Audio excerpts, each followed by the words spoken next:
En 1977, Moscú se convirtió en el epicentro de una horrorosa historia criminal que se mantuvo oculta de la opinión pública durante casi 2 décadas. Debido a la alta censura de la era soviética, además de ciertos intereses políticos, solo se daría a conocer de forma oficial a principios de los años 90, y fue entonces que el sujeto que aterrorizó a los moscovitas tuvo un nombre: Anatoly Biryukov. A pesar que la policía realizó uno de los mayores operativos de la época para atraparlo, ningún medio de comunicación se atrevió a difundir la noticia de que un asesino estaba suelto en Moscú, y gran parte de la comunidad solo se enteró de lo que ocurría por medio de rumores.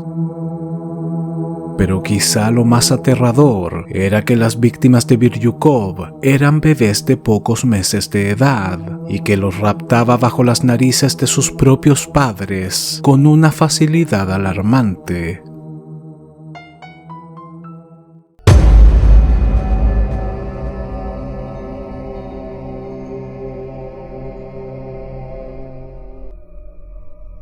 Desde 1985 hasta principios de 1990, la ex Unión Soviética puso en marcha una serie de políticas para reestructurar la nación y asegurar su permanencia. Dicha reforma, conocida como la perestroika, supuso varios cambios, como la apertura económica y el estrechamiento con el occidente, aunque no todas estas medidas resultaron beneficiosas, pues los problemas sociales y económicos se incrementaron. Otra política llevada a cabo durante este periodo fue la Glasnost, la cual aseguraba la transparencia y libertad de expresión de los medios de comunicación. Esto implicó que miles de archivos tipificados como secretos de Estado fuesen revelados al público, dejando en evidencia que durante gran parte de la época estalinista se escondieron graves hechos de represión. Pero eso no fue todo. Salieron a la luz cientos de documentos sobre investigaciones policiales relacionadas con casos de asesinatos en serie, un fenómeno que había generado inquietud a nivel internacional desde mediados de los años 70 y que extrañamente no parecía tener cabida en la ex Unión Soviética. Durante décadas, varios líderes soviéticos insistieron en que este tipo de criminales solo podían proliferar en sociedades capitalistas, pero estaban equivocados o simplemente mentían. Los mismos ciudadanos sabían por medio del boca a boca que cada cierto tiempo se denunciaban misteriosas desapariciones en algunos poblados y que dichas personas jamás volvieron a ser vistas con vida. También estaban al tanto que en ciertos casos la policía detuvo a sujetos, denominados vulgarmente como maníacos, que reconocieron docenas de crímenes horrendos y que no duraron demasiado tras las rejas, pues fueron rápidamente ejecutados. Difundir este tipo de noticias por los medios de comunicación tradicionales estaba terminantemente prohibido, pero la Glasnost lo cambió todo, y fue entonces que tanto los soviéticos como el resto del mundo pudieron conocer la verdad. En este aspecto, fue el caso Chikatilo el que causó mayor repercusión. Andrei Chikatilo fue detenido a principios de 1990 y acusado de 56 asesinatos, después que la policía de Rostov solicitara incluso una asesoría al mismísimo FBI de los Estados Unidos, algo impensable en años previos. Sin embargo, Chikatilo solo sería la punta del iceberg, pues la cantidad de asesinos en serie soviéticos resultó desconcertante. Poco a poco se liberaron documentos sobre otros criminales monstruosos que camparon a sus anchas por toda la ex Unión Soviética en décadas pasadas. Uno de ellos era Anatoly Biryukov, el cazador de bebés, probablemente uno de los criminales más depravados y repugnantes de toda la era soviética. Todo comenzó la tarde del 16 de septiembre de 1977 en el distrito de Chukino, Moscú, cuando los vecinos de un edificio ubicado en la calle Mariscal Biryusov llamaron horrorizados a la policía. En un descanso, entre las escaleras del tercer y cuarto piso, una mujer había encontrado a una bebé de pocos meses, agonizante bajo la parte baja de una ventana. Cuando los agentes llegaron al lugar, la niña ya estaba muerta. Su asesino le había arrancado los pañales y abierto el vientre con un enorme cuchillo. Exámenes posteriores demostraron que falleció debido a la hemorragia. Se procedió a registrar inmediatamente toda la zona y a las afueras del edificio se encontró un coche de bebé abandonado. Aunque varios vecinos se acercaron al lugar para entregar sus testimonios, ninguno parecía haber visto o escuchado nada sospechoso. El horrendo crimen causó un enorme revuelo en el departamento de policía, y mientras docenas de agentes se disponían a salir en busca del asesino por las calles de Moscú, una mujer identificada como Angela Denisyuk se presentó ante unos oficiales para denunciar la desaparición de su hija, una bebé de 3 meses llamada Natasha. Según Angela, aquella tarde había salido con la niña dentro de su coche para bebés y la dejó a las afueras de una lechería ubicada justamente en la calle Mariscal Biryusov mientras realizaba unas compras. La mujer afirmó que solo tardó un par de minutos, pero al salir de la tienda notó que su hija y el coche habían desaparecido. A mediados de los años 70 los coches para bebés se habían vuelto sumamente populares y eran relativamente accesibles para las familias soviéticas de clase media. Ver a un recién nacido al interior de un coche, aparcado cerca de una tienda o un parque, mientras sus padres estaban relativamente cerca, no era algo inusual, aunque a día de hoy podría ser considerado una negligencia.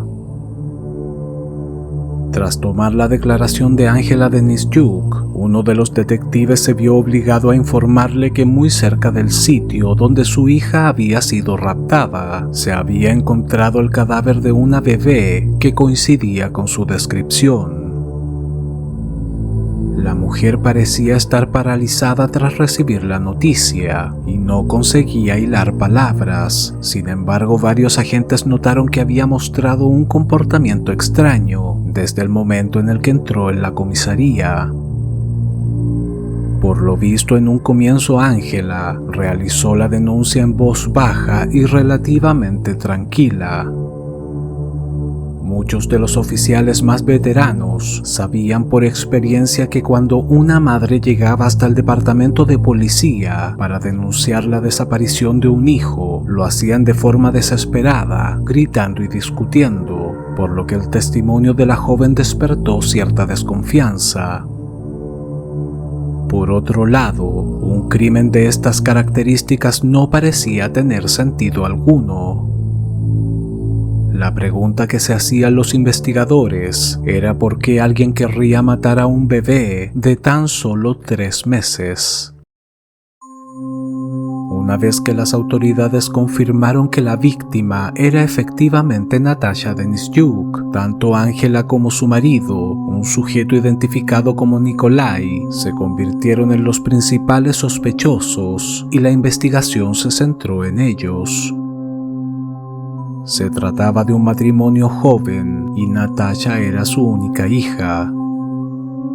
Cuando la vivienda fue allanada, se pudo probar que vivían en un inmueble limpio y bien cuidado, y sus vecinos los describieron como una familia normal. La autopsia de la menor también dejó en evidencia que no tenía ningún signo de maltratos previos al crimen. Estaba bien alimentada, perfumada y vestía ropas limpias. Posteriormente, la policía comenzó a barajar la posibilidad de que el matrimonio estuviese involucrado con la mafia y que el asesinato de su hija formara parte de una venganza, pero no había ninguna prueba de que Angela o Nikolai participaran en ilícitos.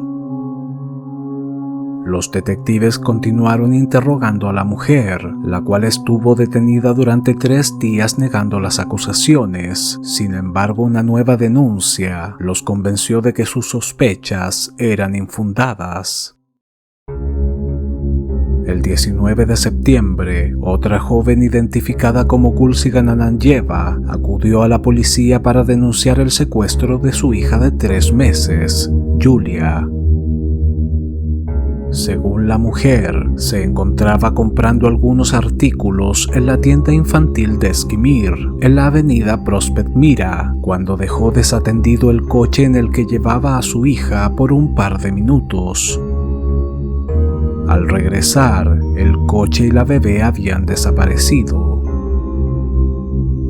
Varios agentes registraron la zona y a unas pocas calles de distancia, en la avenida Bolshaya Sadovaya, encontraron el coche y algunas de sus prendas, pero la niña no estaba por ninguna parte. El secretario general del Comité Central del Partido Comunista, Leonid Brezhnev, estaba al tanto del horrendo asesinato de Natasha Denisyuk y había dado un plazo de 3 días para resolver el caso. Cuando la policía se enteró de la desaparición de Yulia Ananyeva en circunstancias similares, y justamente cuando el plazo otorgado por Brezhnev se había cumplido, cundió el pánico entre las autoridades.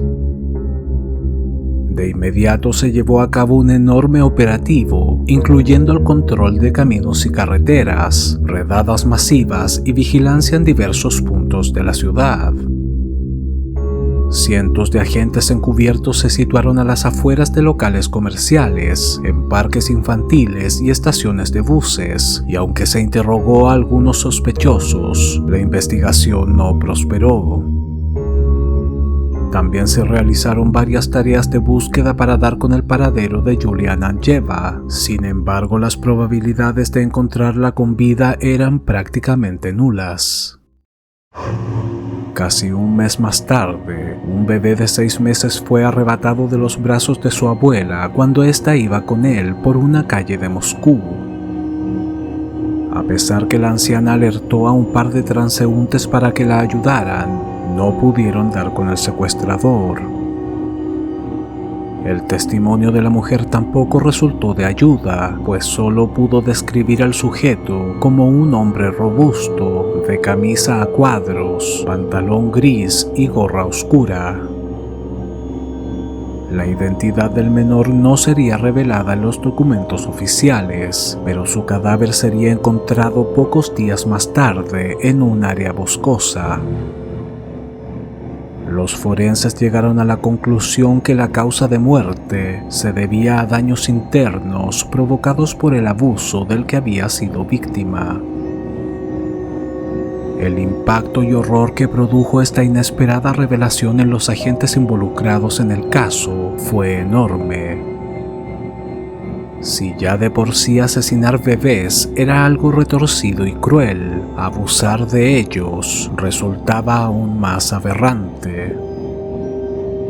La situación se volvió todavía más compleja cuando en los días siguientes, otras 2 bebés de 3 meses fueron secuestradas y asesinadas en Chejov, una localidad cercana a Moscú.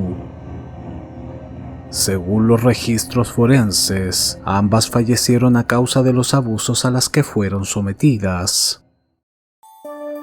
Si bien es cierto que durante este periodo, la ex Unión Soviética sufría exactamente del mismo problema que los Estados Unidos con la proliferación de los asesinos en serie, la gran diferencia era que allí, este tipo de noticias eran cubiertas por diversos medios de comunicación, despertando un enorme interés en todo el país. Y a pesar que algunos periodistas coqueteaban peligrosamente con el amarillismo, entregando detalles grotescos de cada crimen, al menos la población estaba al tanto del peligro que corrían mientras un asesino de estas características estuviera activo.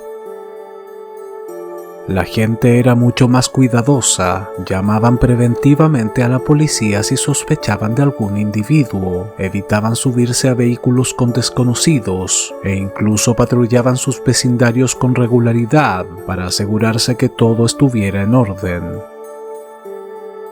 Las historias sobre un despiadado asesino de bebés en Moscú solo se difundieron a través del boca a boca, aunque estaban lejos de ser un tema de discusión entre los ciudadanos. Al fin y al cabo solo se trataba de rumores y ninguna autoridad ni medio de comunicación se había referido al tema.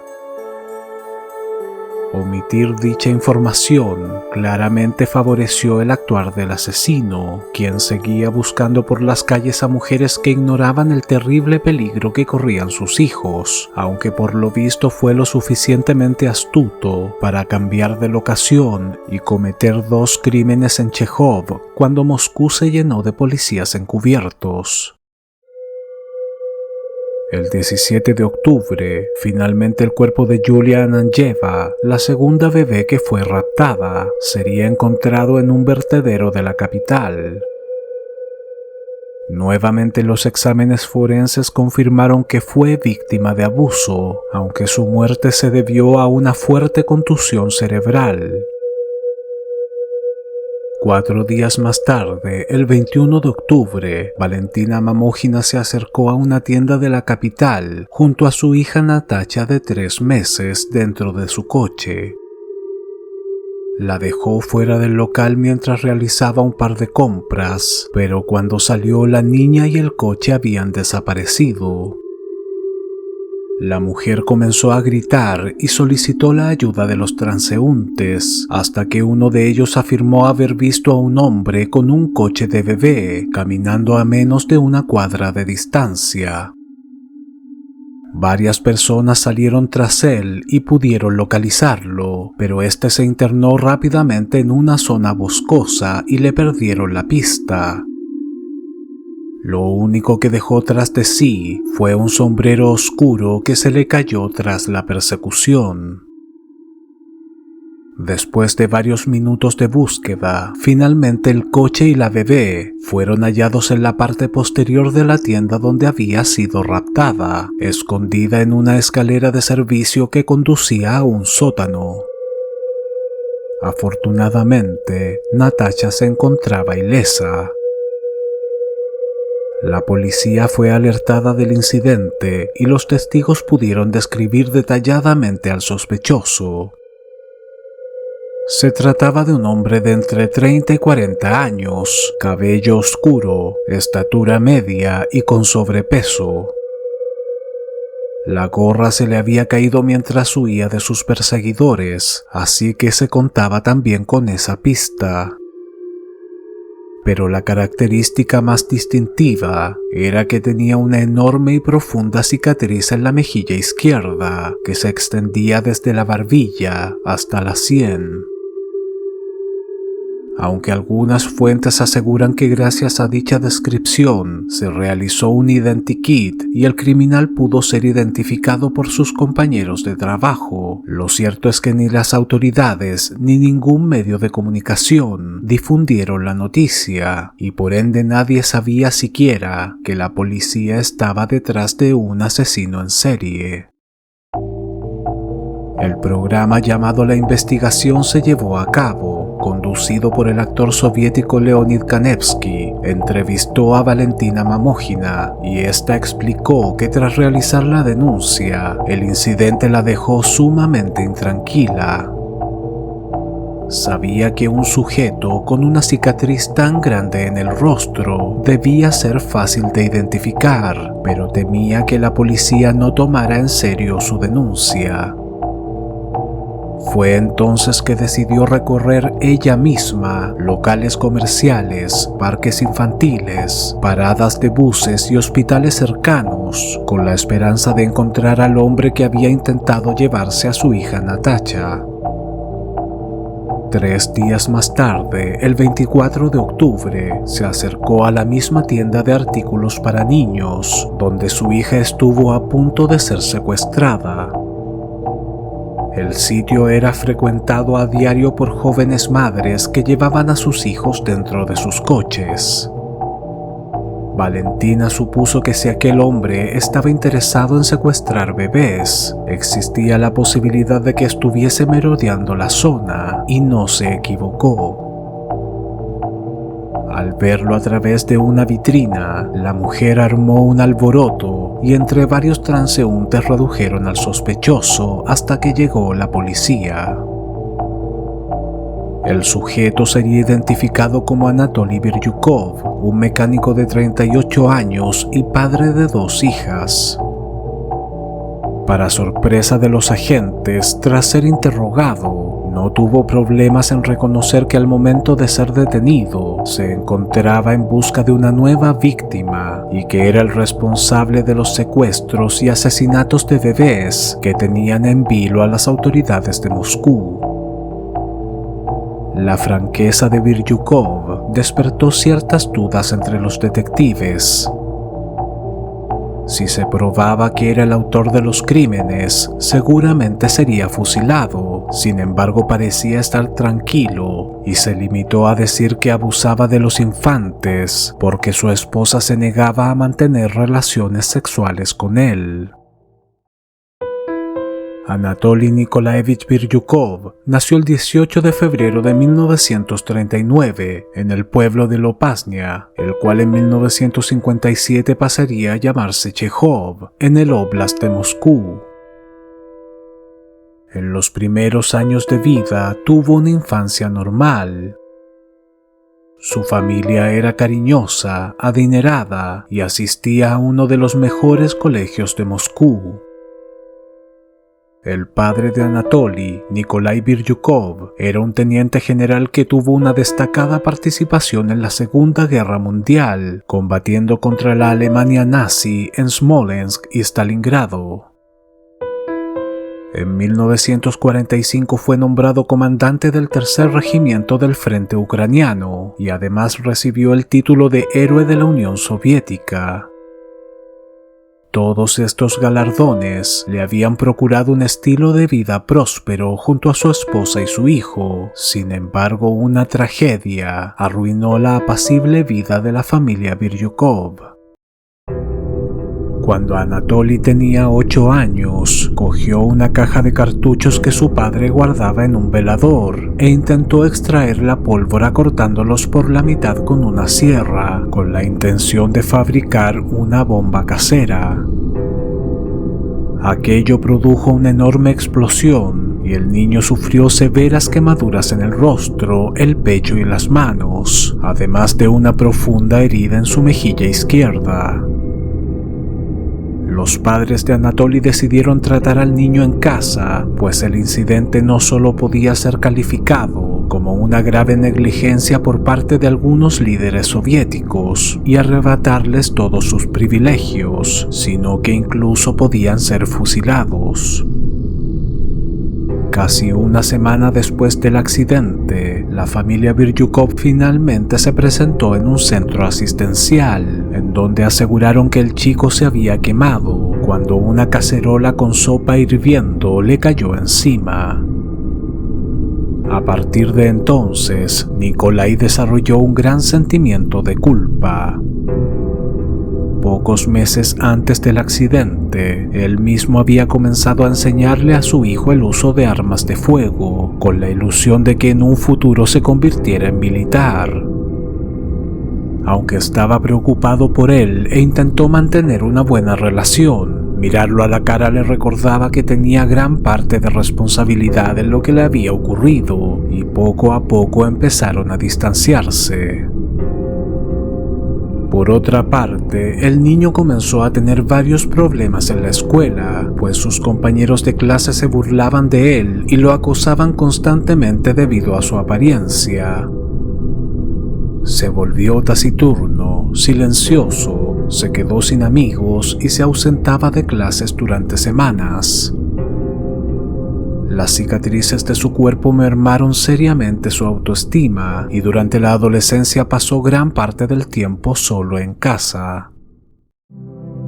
A pesar de la traumática experiencia vivida, Nikolai esperaba que su hijo ingresara a la escuela militar tras terminar los estudios, pero Anatoly se negó a seguir los pasos de su padre y decidió convertirse en mecánico.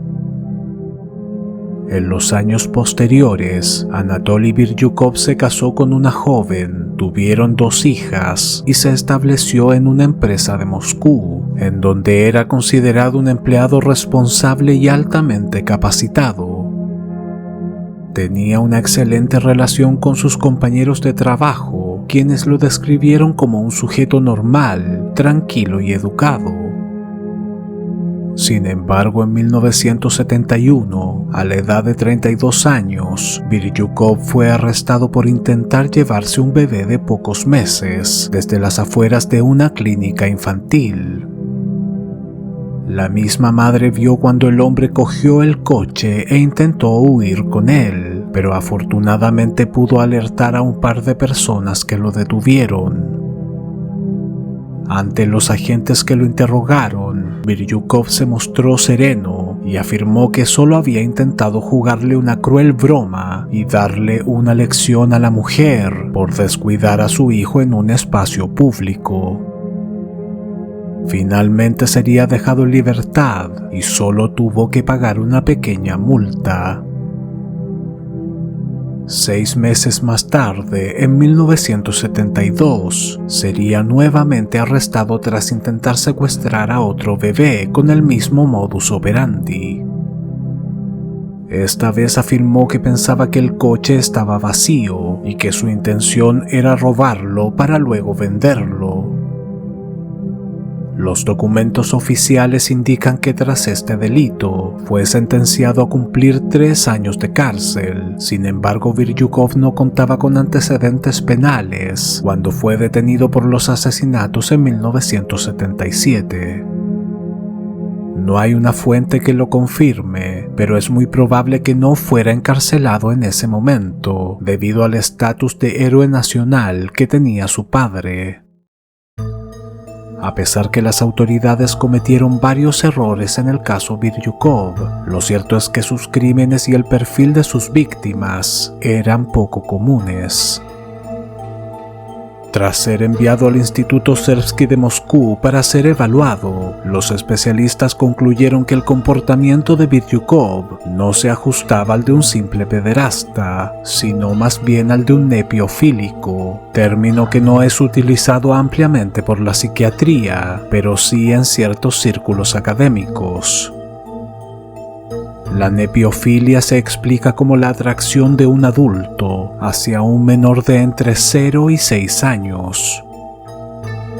Debido a que en este rango de edad las diferencias físicas entre niños y niñas son menos notorias e incluso poseen rasgos andróginos durante los primeros meses, generalmente el nepiofílico no tiene una predilección concreta entre el sexo masculino y femenino.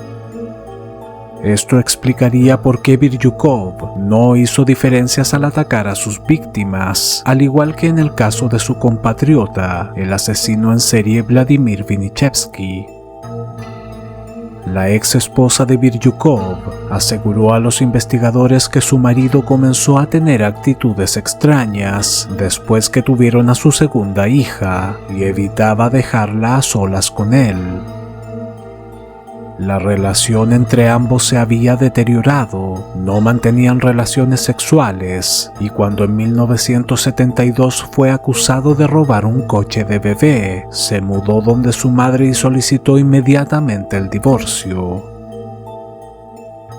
Biryukov explicó a los psicólogos que su ex esposa se negaba a mantener relaciones sexuales con él y que debido a esto intentó convencer a una adolescente de que se convirtiera en su amante, pero ésta lo rechazó. Fue entonces que supuestamente comenzó a sentir atracción por los recién nacidos y llegó a plantearse la idea de abusar de su propia hija, pero aquello le pareció demasiado arriesgado. Sus perversas fantasías continuaron durante años, hasta que en 1971 trató por primera vez de secuestrar a una menor, aunque fue detenido por la policía. Lo intentaría nuevamente en 1972, pero tampoco tuvo éxito.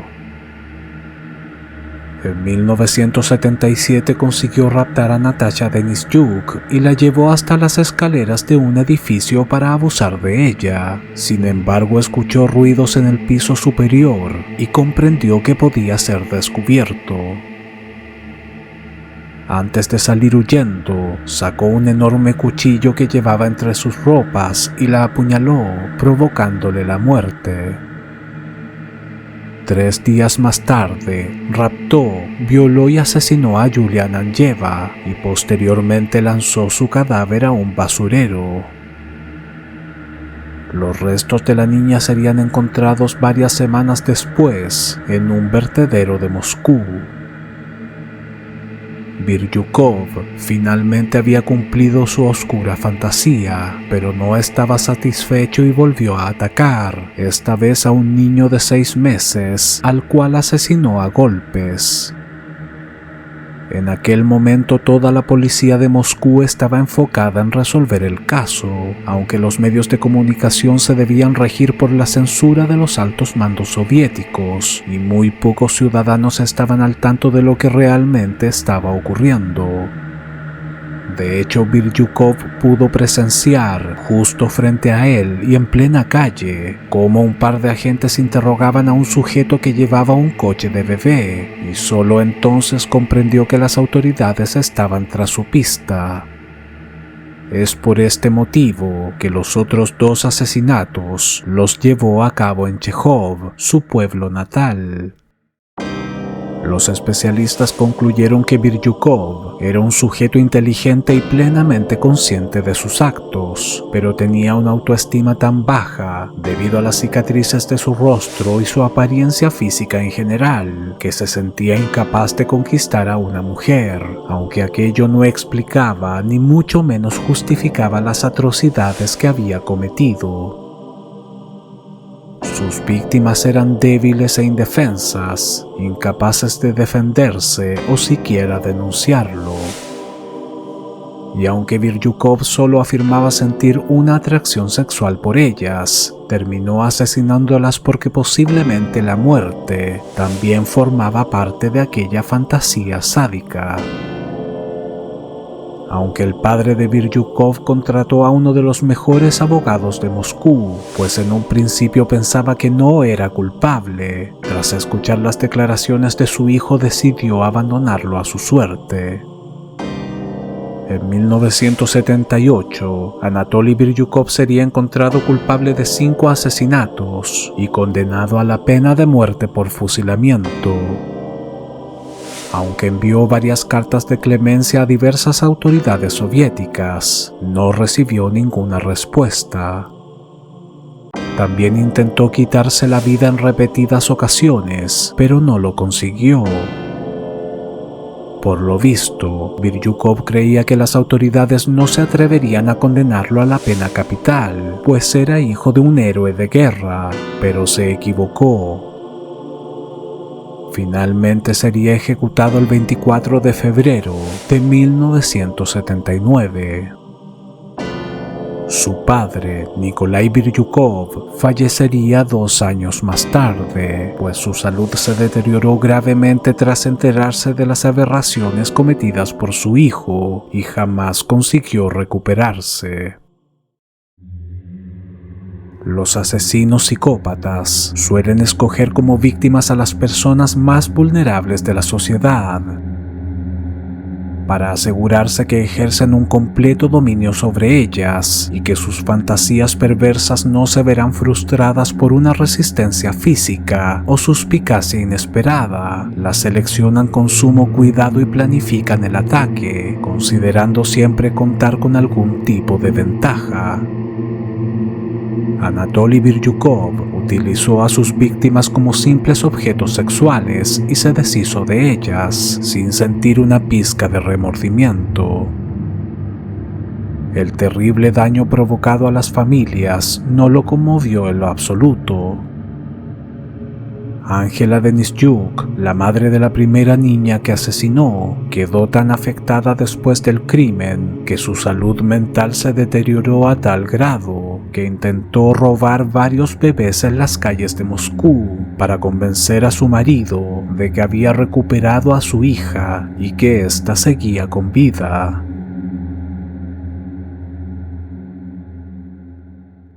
Si este video te gustó, dale like, suscríbete y compártelo en tus redes sociales. Esto me ayudaría mucho para seguir subiendo este tipo de contenido. Recuerda activar la campanita para recibir un mensaje cada vez que suba un nuevo video.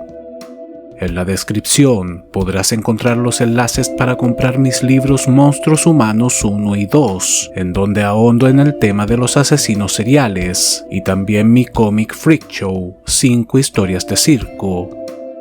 Te invito a visitar mi otro canal, La Crónica Inquietante, un espacio orientado al misterio, personajes extraños, sucesos impactantes de la historia y otras curiosidades. El link está en la descripción. Mi nombre es Álvaro y este es el canal del crimen